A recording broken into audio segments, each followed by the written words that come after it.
Welcome to Limits and Infinity. In this video, we're going to talk about how to evaluate limits at infinity and also explain what happens if your limit is equivalent to infinity. So let's start with the do now based on the last video. Remember that the way to evaluate limits is you can try just substituting. So for the first one, we can just plug in 3 and get 12 over 3 because plugging in 3 doesn't make the denominator undefined, and you get 4. You should be checking your answers with the calculator, looking at the graph or the table. For the next one, you can't plug in -3 because if you were to do that, -3 plus 3 is 0. And that makes it undefined, which is no good. So instead, we are going to factor. I'm going to factor the top with dots, difference of 2 squares. I'm going to get x plus 3 times x minus 3. And in my denominator, I still have the x plus 3. The nice thing about factoring is that we can now cancel these out, and you're going to be left with just x minus 3. So you can rewrite this problem as the limit as x approaches -3 of just x minus 3. If you really wanted to, you could write x minus 3 over 1. Choice is yours. But now my point is you can actually plug in -3 because it doesn't make anything undefined. And you should be getting an answer of -6.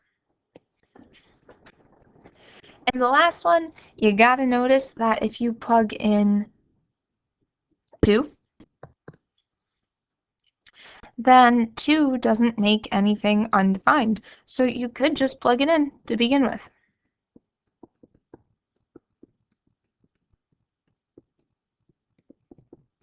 And if you do that, you're going to get an answer of 5. Your other way to do this one, if you wanted to, you could use the factoring method, and with the AM method, factor this to x plus 2 times x plus 3. In this case, the x plus 2 would cancel out, and you're just left with x plus 3. Now, when you plug 2 into x plus 3, you end up with 2 plus 3 is 5. So you get the same answer. Now, let's talk about this. A non-zero number divided by 0 indicates the presence of a vertical asymptote. So what I mean is that if you go back to the last one, we couldn't plug in -3 here. Use a different color. You couldn't plug in -3 because when you plugged in -3, it gave you something divided by 0. Can't divide by 0. So what's actually happening in that graph without knowing what the rest of it looks like, I can say that we're going to have a vertical asymptote at -3. And that's all that's trying to say. Now, an asymptote, remember, is like a barrier you can't cross over because your function never actually touches that value. So let's look at the vertical asymptote of this function. You can see that beforehand there is an asymptote because you have a denominator, and you know that something there is going to make that denominator 0. So if you want to figure it out, x minus 3 equals 0. If you were to solve this, you get that x is equal to 3. So there is a vertical asymptote at 3. You can even try plugging 3 in. 2 times 3 plus 1 over 3 minus 3 is going to give you, oops, I put my parentheses in the wrong place, and that totally changes everything. 2 times 3, there we go, plus 1. Now that's going to give you 7 over 0. And you can't divide by 0, so that doesn't work. You know there's a vertical asymptote going on. If you were to graph this, at 3, we have a vertical asymptote. So I'm going to mark this in. And then if you go and check your actual graph, you can see the shape of the actual function, right?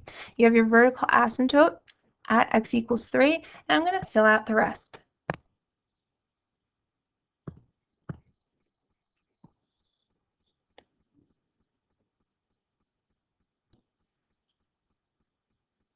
So what we're going to look at now is the limit as you approach 3, where that asymptote is, and we're going to see what happens. If you have the limit of 2, and you know what, instead of writing the whole thing, I'm just going to write the limit of f of x. Saves you some time. And we're going to write the limit of f of x as x approaches 3 from the negatives, and the limit of f of x as x approaches 3 from the positives. Now remember, approaching it from the negatives are on the left-hand side of the graph. So as we go from left to right, your graph is heading down towards negative infinity.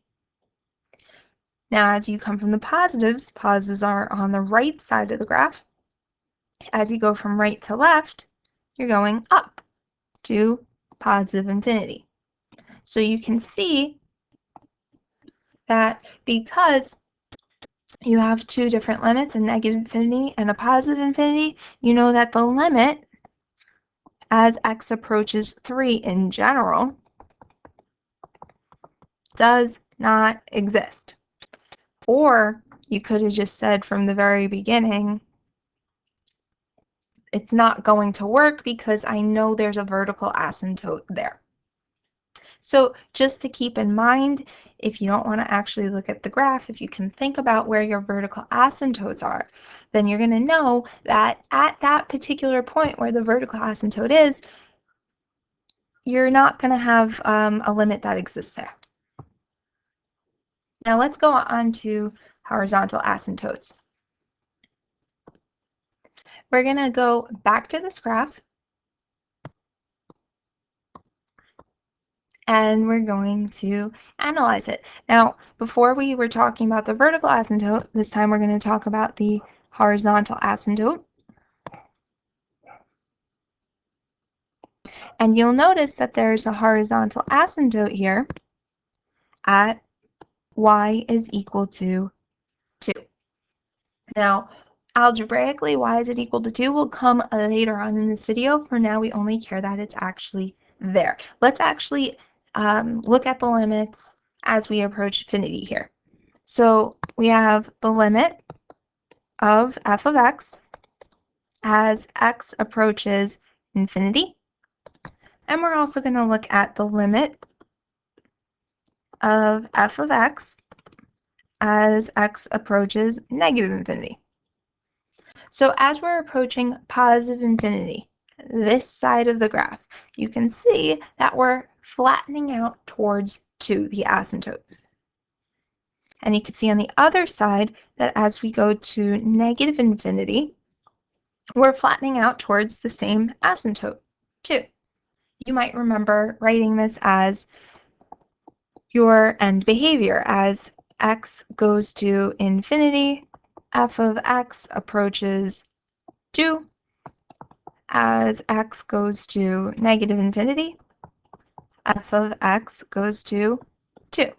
That's what you were used to earlier on in the year, but now we're going to be writing it with limits. So the same concept of how did we determine end behavior algebraically before can now be applied to how do we figure out the limits at infinity. And there's a few different cases which are the exact same as the end behavior cases that we previously learned about. So to calculate a limit at infinity, you need to compare the degrees in the top and the bottom of the fraction. Keep in mind that the degree is the largest exponent in a polynomial, right? So if the degrees are equal, your first case scenario, the coefficients attached make the limit.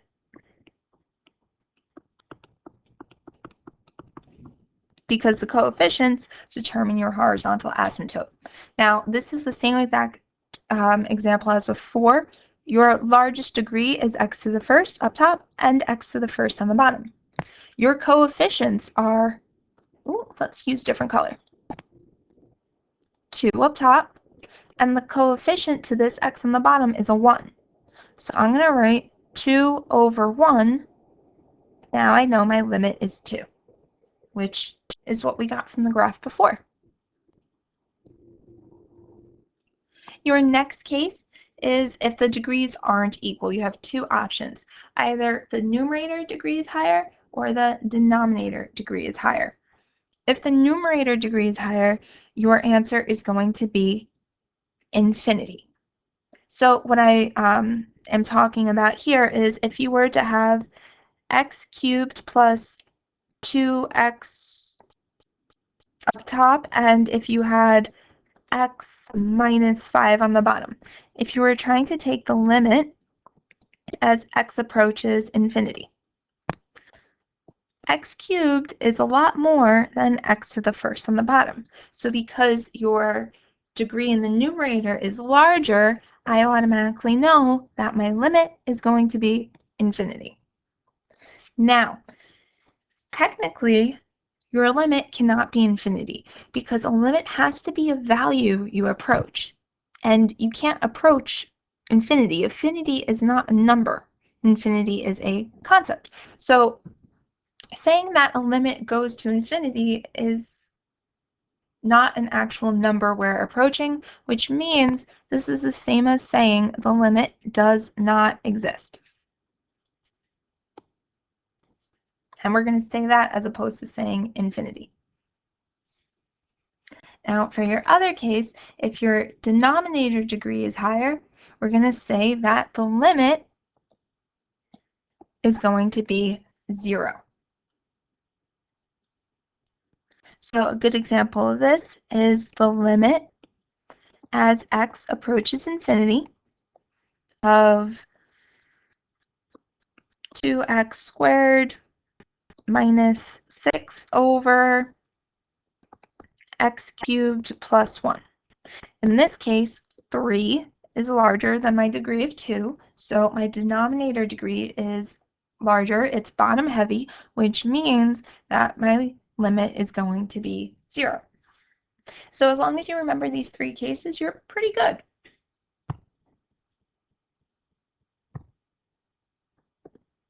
So now we're going to work backwards a little bit. If you have a limit as you're approaching a constant, right? That's what this means. In other words, you're not approaching infinity. You're approaching an actual number. You can replace this with 2 if you'd like, or 3, whatever number you choose. If your limit at a particular value is infinity or negative infinity, then you can assume that the function has a vertical asymptote at that value, at x is equal to c, or in this case, we chose c to be 2, so we can say then it has an asymptote at x equals 2. That kind of makes sense because if we go backwards, let's say we just look here. My limit as I approached 3 from the negatives was a negative infinity, right? Because I'm getting an infinity at an actual value somewhere in the middle of the function, you can say there's an asymptote here, which if you look at the actual graph, there is. So we're just going backwards in terms of thinking. The other thought is if you have a limit as you approach infinity or negative infinity, and the limit is equal to a value, then you can assume that there is a horizontal asymptote at that value. For example, if you had a limit as x approaches infinity of f of x, if you knew that that was equal to 5, then you can say, hey, there's a horizontal asymptote at x is equal to 5. Oops. Sorry, that's supposed to be y. Which is again just going backwards from what we said before, where your limit here as x1 to infinity, we got a value of 2. Well, now you can say there's a horizontal asymptote at 2, right? And there is that in the graph, whereas before we were looking at the horizontal asymptote first and then deriving the limit. So just keep in mind that saying that a limit equals infinity is equivalent to saying that the limit does not exist, because a limit has to be an actual number that you reach. So pause the video, take some time to work on the problems, and come back to see if you're correct. Now, this is a general mixed practice going on. Here for the first one, for example, with limits, you're always going to see, can I plug it in? And I know that I'm trying to do that because I'm actually doing the limit as x approaches to an actual number, as opposed to doing as x approaches infinity. So because we're approaching an actual value, we're going to try plugging it in. 2 times 2 plus 3 over 2 plus 4. You end up getting 7 over 6. Let's try the next one.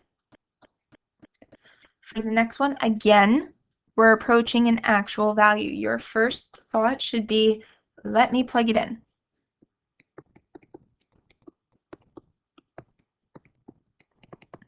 But if you do that, you should realize in the bottom, -2 plus 2 is going to be equal to 0. So the substitution method doesn't work, which means you have to try factoring. Up top, you have a GCF going on, right? So if you factor that out, you get 2x squared minus 4 over x plus 2. Now that you did that, you can actually factor this with dots. So you have 2 times x plus 2 over x times x minus 2 over x plus 2. The 2x plus 2's cancel out, and you're going to be left with 2 times x minus 2 over 1, which is really just 2 times x minus 2.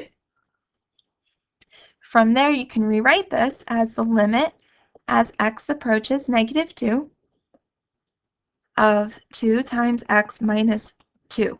Now you can go back to the substitution method, because plugging in -2 isn't going to make anything undefined.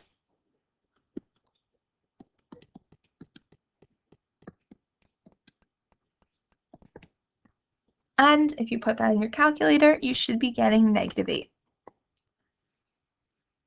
Now, for the last one, you should be thinking to yourself that you can't plug this in. I mean, you can't plug in infinity. So that has to go to one of the 3 cases that we were talking about before. We're going to look at the degrees. Now, if you notice, my degree of the top is the same as the degree on the bottom. You could go back in this video or back in your packet, and you could look at what happens when your degrees are equal. When your degrees are equal, the coefficients attached make up the limit. So I'm going to look at my coefficients here. My coefficient up top is a 9. My coefficient on the bottom is a 2. So that means my limit is going to be 9 over 2. So keep in mind that if you actually have a limit that's approaching a value, what you want to do is try to plug it in and see if it works. If plugging it in doesn't work, try the substitution method or the conjugate method discussed in the other video. However, if you're approaching infinity, like choice number 3 in the last one, if you're approaching positive or negative infinity, you want to see, do the degrees match? Are the degrees, does it make the function top heavy or bottom heavy? Because it's going to be one of those 3 cases, and you're going to have to follow that. I think it's best if you actually try to remember the cases. If the degrees are equal, then the coefficients attached make the limit. If it's top heavy, the degree in the numerator is higher, then the limit does not exist because the limit is really infinity. If the degree in the denominator is higher, it is bottom heavy, then your limit is going to be 0. And that's all for this video.